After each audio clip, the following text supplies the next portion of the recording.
Hello, beautiful humans. Sometimes when we see the slow living Instagram or Pinterest pictures, we feel the need that our houses have to look the same as the pictures. All that perfection that you see, remember, it's just social media.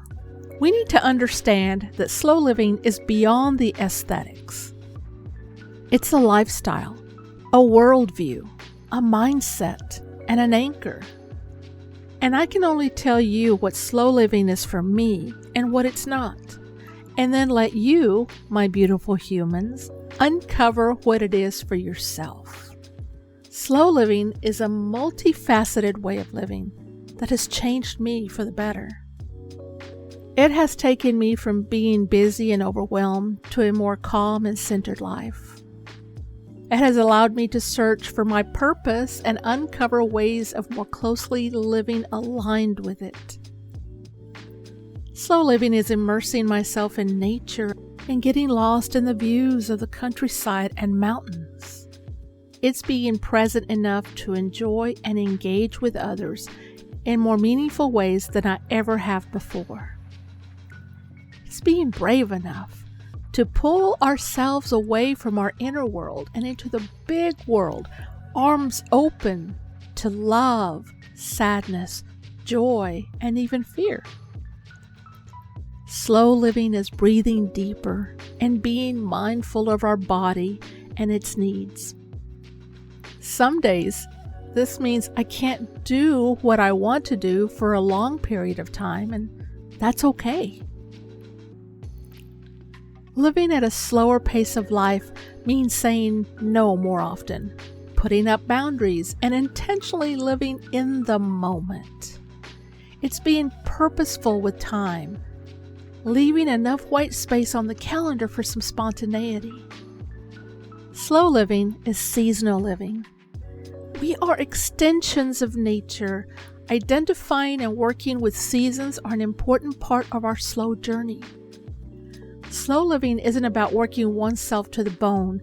Instead, value self-care. And self-care comes in many forms. Living slower means letting go of the shouldas and couldas that come along with life. And this is a quick reminder to like and subscribe. Thank you to all my beautiful humans out there. And if we don't know our why, our purpose for daily living, then it's far too easy to be dragged in every direction but the one you want to go in. The why is the purpose, the cause, or the belief that drives every one of us. Knowing your why is so powerful. We can have slightly different whys for different areas of our lives and for different times in our lives. When wanting to start the slow living journey, start by crafting a why statement. Just 1 or 2 sentences will suffice.